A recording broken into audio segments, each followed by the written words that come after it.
வணக்கம். தமிழ் ஆடியோ நாவல்ஸ்.com வழங்கும் அமரர் கல்கியின் சிவகாமியின் சபதம் பாகம் 2 காஞ்சி முற்றுகை.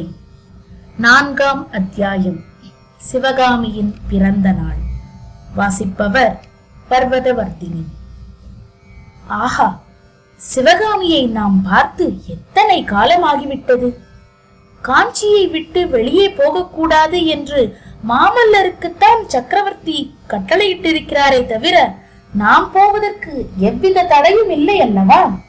எனவே அரண்ய மத்தியில் உள்ள ஆயனரின் சிற்ப மாளிகைக்கு உடனே செல்வோம். ஆயனரின் வீட்டை நெருங்கும் போது 8 மாதத்துக்கு முன்பு அங்கே நாம் கண்ட காட்சிக்கும் இப்போது நாம் காணும் காட்சிக்கும் உள்ள வித்தியாசம் நம்மை தூக்கி வாரி போடுகிறது. அப்போது நாம் கண்ட கலகலப்பு இப்போது அங்கே இல்லை. கல் கல் என்ற கல்லொலியின் சத்தம் கேட்கவில்லை. ஆயனரின் சீடர்கள் ஆங்காங்கு மரங்களின் அடியில் உட்கார்ந்து சிற்ப வேலை பயின்று கொண்டிருக்கவில்லை. காட்டு மரங்களின் தோற்றத்திலே கூட வித்தியாசம் இருக்கிறது. முன்னே நாம் வந்திருந்த போது வசந்த காலம். விருட்சங்கள் புதிய தளிர்கள் விட்டிருந்தன.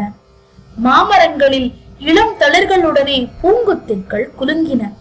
அரச மரங்களும் ஆலமரங்களும் தங்க நிற இலைகளால் மூடப்பட்டிருந்தன. இப்போதோ மரங்களில் முற்றிய கரும்பசுமை பொருந்திய இலைகளும் பாதி காய்ந்த சருகுகளும் காணப்படுகின்றன. பூமியெல்லாம் இலை சருகுகள் பரவி கிடந்தன. சில இடங்களில் குட்டை குட்டையாக மழை தண்ணீர் தேங்கி இருக்கிறது.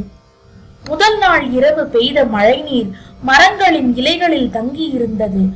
குளிர்ந்த வாடை காற்று அடிக்கும் போது சலசலவென்று பூமியில் உதிர்கிறது. அந்த பிரதேசத்தில் ஏற்பட்டிருந்த மாறுதலை நினைத்து மரங்களும் துயரப்பட்டு கண்ணீர் உதிர்ப்பது போல தோன்றுகிறது. வன விருட்சங்களில் வாழ்ந்த பட்சிகளின் அமுதகானத்துக்கு மட்டும் எவ்வித குறையும் ஏற்பட்டதாக தெரியவில்லை. விதவிதமான மதுர குரல்களில் எத்தனையோ கீதங்கள் கேட்கின்றன. ஆனால் அந்த குரல்களிலும் ஒரு வேற்றுமை தெரிகிறது. முன்னே அக்குரல்களில் துணித்த குதூகல களிப்பை இப்போது காணவில்லை. சென்று போன ஆனந்தமான காலத்தை நினைத்து மனங்கசிந்து பாடும் சோக கீதமாக துணித்தது. வீட்டை நெருங்கி சென்றோமானால் ஒரே ஒரு விருட்சத்தின் அடியில் மட்டும் யாரோ 2 பேர் உட்கார்ந்து வேலை செய்து கொண்டிருப்பது கண்ணுக்கு புலனாகிறது.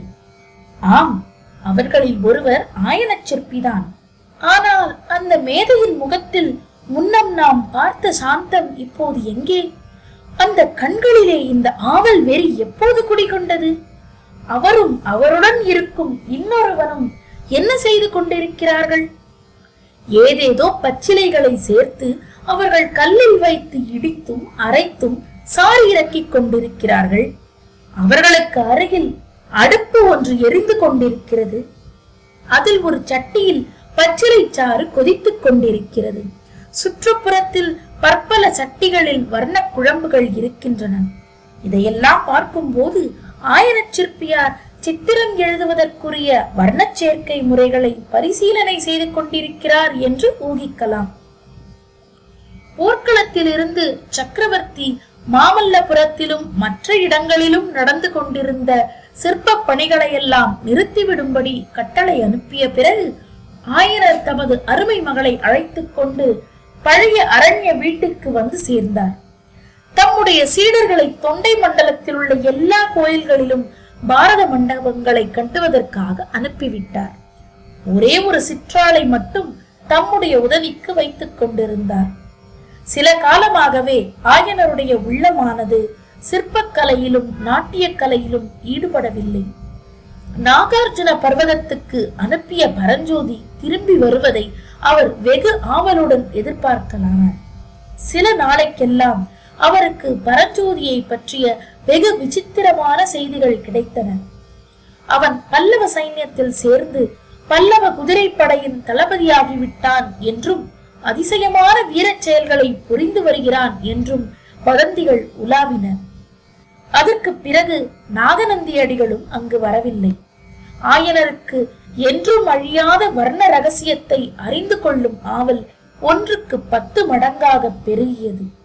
எனவே அவர் சிற்பக்கலை முதலியவற்றை எல்லாம் ஒரு பக்கத்தில் கட்டி வைத்துவிட்டு வர்ணச்சேர்க்கை சம்பந்தமான பரிசோதனைகளை ஆரம்பித்தார். சிவகாமியின் நாட்டியக்கலை வளர்ச்சியிலே கூட அவருக்கு ஸ்ரத்தை குறைந்து விட்டது. இது சிவகாமிக்கும் சௌகரியமாகவே இருந்தது.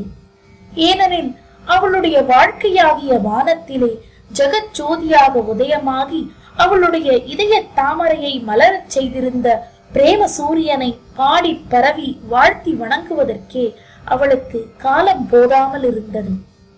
உலகத்தில் இதுகாரும் யாரும் கண்டும் கேட்டும் இராத அதிசய காதற் செல்வம் தனக்கு கிட்டியிருப்பதாக எண்ணிய சிவகாமி அந்த காதலையும் காதலனையும் பற்றி சிந்திப்பதிலும் மனோராஜ்யம் செய்வதிலும் வருங்காலத்தை பற்றிய ஆகாச கோட்டைகள் கட்டுவதிலும் எல்லையற்ற இன்பத்தை அடைந்து வந்தாள். அந்த மனோராஜ்ய வாழ்க்கையிலேதான் எத்தனை ஆனந்தம், எத்தனை ஏமாற்றம், கூடி குலாவும் நேரம் எவ்வளவு, சொல்லம்புகளினால் துன்புறுத்தல் எவ்வளவு. அந்த 8 மாதத்து மனோராஜ்ய வாழ்விலே எத்தனையோ யுக யுகாந்திரங்களில் அனுபவிக்க வேண்டிய சோகச்சாயை படர்ந்த ஆனந்தங்களையும் இன்ப ரேகை கலந்த வேதனைகளையும் சிவகாமி அனுபவித்து விட்டாள் என்றே சொல்ல வேண்டும். இருக்கட்டும், இப்போது சிவகாமியை போய் பார்ப்போம். அவள் அநேகமாக வீட்டுக்குள்ளே தன்னந்தனியாக இருக்கலாம். உள்ளே போய் நேரிலேயே சிவகாமியை பார்த்து அவளுடைய நிலையை தெரிந்து கொள்வோம். வீட்டை அணுகும் போது உள்ளே பேச்சுக்குரலை கேட்டு சற்று திகைத்து நிற்கிறோம். சிவகாமி ஏகாந்தமாய் இருப்பாள். அவளுடன் மனம் விட்டு பேசி அவளது மனோநிலைமையை அறியலாம் என்றல்லவா நினைத்தோம்.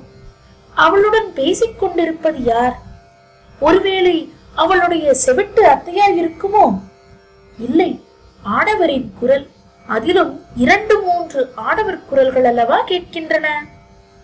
உள்ளே நுழைவதற்கு முன்னால் வாசற்படிக்கு அருகில் நின்று சம்பாஷணையை சற்று ஒட்டு கேட்டுவிட்டு உள்ளே போகக்கூடிய சந்தர்ப்பந்தானா என்பதை தெரிந்து கொள்வோம். அம்மணி, எங்களிடம் கோபித்துக் கொண்டு என்ன பயன்? பல்லவ குமாரரின் கட்டளையைத்தானே நிறைவேற்றுகிறோம் என்று ஒரு ஆண் குரல் சொல்லிற்று. பல்லவ குமாரரும் ஆயிற்று, கட்டளையும் ஆயிற்று. மாமல்லருக்கு இன்றைக்கு வேறு வேலை இல்லை போல இருக்கிறது. திடீரென்று சிற்பியின் மகளை நினைத்துக் கொண்டாராக்கும்.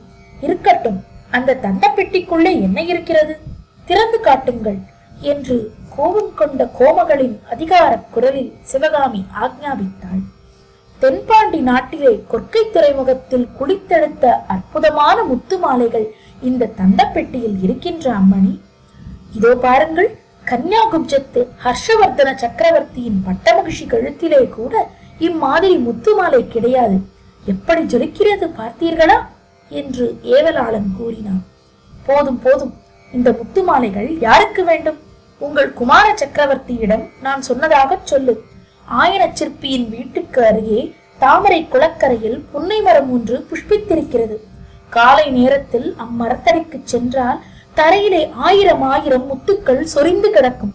அந்த புன்னை மலர் முத்துக்களின் அழகுக்கு உரை போட காணாது இந்த கொற்கை முத்து என்று சொல்லு. வேண்டுமானால் ஒரு நாள் காலையில் வந்து பார்த்துவிட்டு போகட்டும். அதோ அந்த தங்கப்பேழியில் என்ன இருக்கிறது என்று சிவகாமி கேட்டாள்.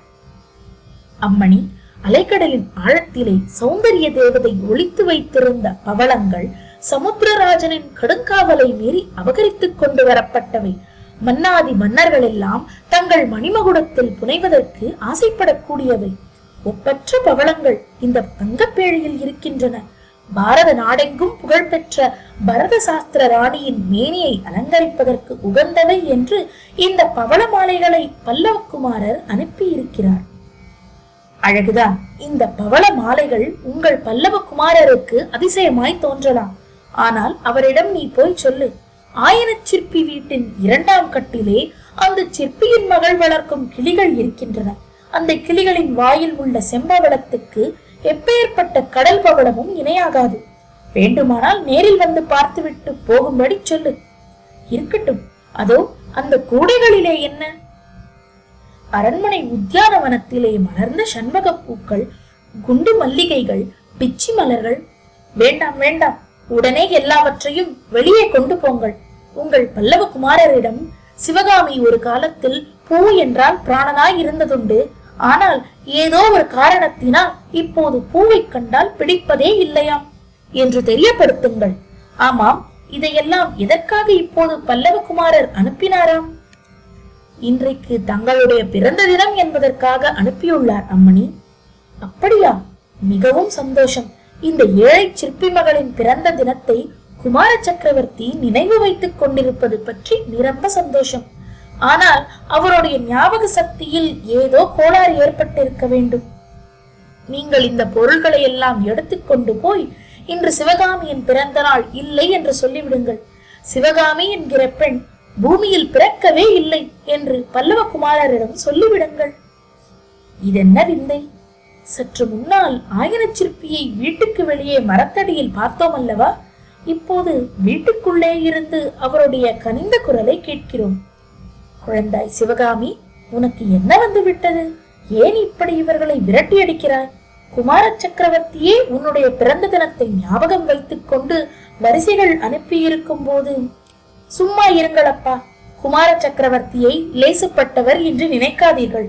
முத்து மாலையையும் ரத்தின ஹாரத்தையும் புஷ்ப கூடைகளையும் அனுப்பி நம்மை ஏமாற்றிவிட பார்ப்பார். யாரை நம்பினாலும் மாமல்லரை நம்பக்கூடாது. ஏவலாளர்களே, ஏன் நிற்கிறீர்கள்? எடுங்கள் இவற்றையெல்லாம். உடனே நடையை கட்டுங்கள். எடுக்கிறீர்களா இல்லையா?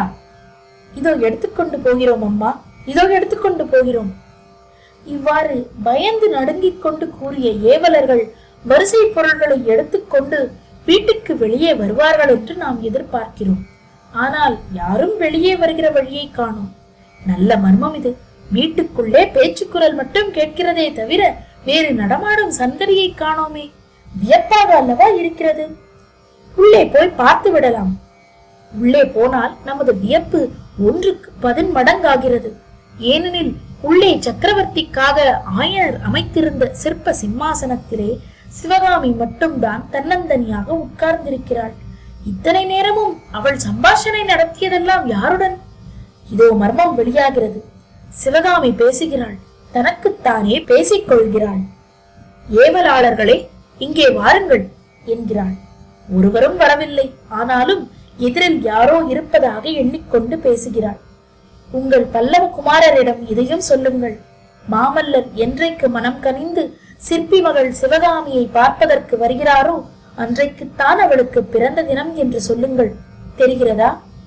இவ்விதம் சொல்லிவிட்டு சிவகாமி சற்று சும்மா இருந்தாள். பிறகு மறுபடியும் பேசினாள். ஆனால் இந்த தடவை குரல் மாறுபட்டு இருந்தது. இப்போது நாம் கேட்பது ஆண் பிள்ளை குரல். ஏற்கனவே கேட்ட ஏவலாளனின் குரல்தான்.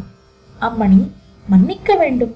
தங்களுடைய பிறந்த தினத்தை முன்னிட்டு இந்த வரிசை பொருள்களை அனுப்பிய பல்லவகுமாரர் சற்று நேரத்துக்கெல்லாம் தாமே தங்க ரதத்தில் வருவதாகவும் தெரியப்படுத்த சொன்னார். மறுபடியும் சிவகாமியின் மகிழ்ச்சி ததும்பிய உண்மை குரல். ஆஹா, மாமல்லரே வருவதாக சொன்னாரா? அப்படியானால் இன்றைக்கு என் பிறந்த நாள் தான். அப்பா, இன்றைக்கு உங்கள் மகளின் பிறந்த நாள் தெரிகிறதா? என்ன பேசாமல் இருக்கிறீர்கள்? இன்றைக்கு ஒரு நாளாவது பச்சிலை அரைப்பதை நிறுத்துங்கள். அதோ ரதம் வரும் சத்தம் கேட்கிறதே. சிவகாமி சிம்மாசனத்திலிருந்து துள்ளி எழுந்தாள். அப்போது உண்மையாகவே வீட்டுக்கு வெளியில் ரதம் வரும் சத்தம் கேட்டது. முகத்தில் சொல்ல முடியாத ஆவல் ததும்ப பரபரப்புடன் வாசற்புறம் ஓடி வந்து பார்த்தாள்.